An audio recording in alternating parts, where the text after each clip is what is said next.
Hi everyone, आज आपण बनवणार कैरीचं सार। चला तर मग बघूया काय लागतं साहित्य। साहित्य बघूया। मूठभर कोथिंबीर, कैरीचे काप, 7-8 लसूणच्या पाकळ्या, ओलं खोबरं, बडीशेप अर्धा चम्मच, धने आणि अर्धा कांदा, 1 चम्मच धने घेतलेले आणि 2-3 मिरच्या। आता हे सगळं साहित्य आपण वाटून घेऊया।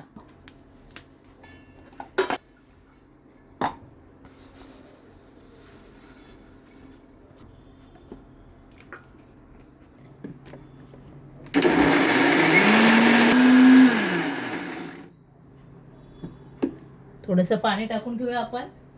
ते आपलं थोडंसं पाणी टाकूया, परत एकदा फिरूया, थोडीशी हळद टाकूया।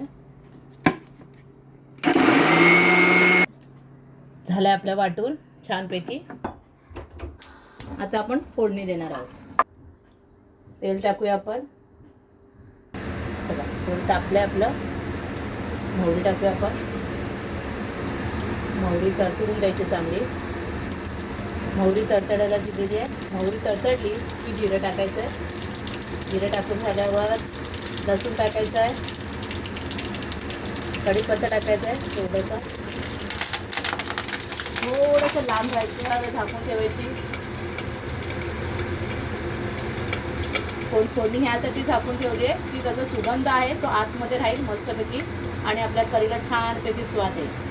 काढायची आणि त्याची फोडणी बसली आहे। आता आपण टाकणार आहोत हे वाटण केले कैरीचं टाकणार आहोत।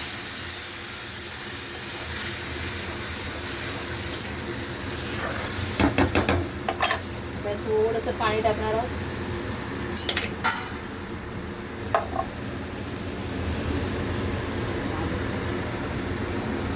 मला किती घट हवी आहे, पातळ हवी आहे त्यानुसार पाणी टाकायचं आहे आपल्याला।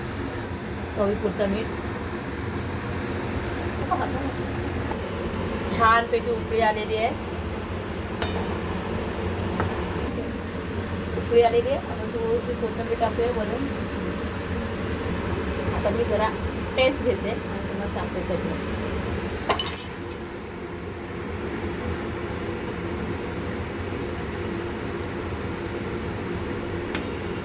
मस्त झाले।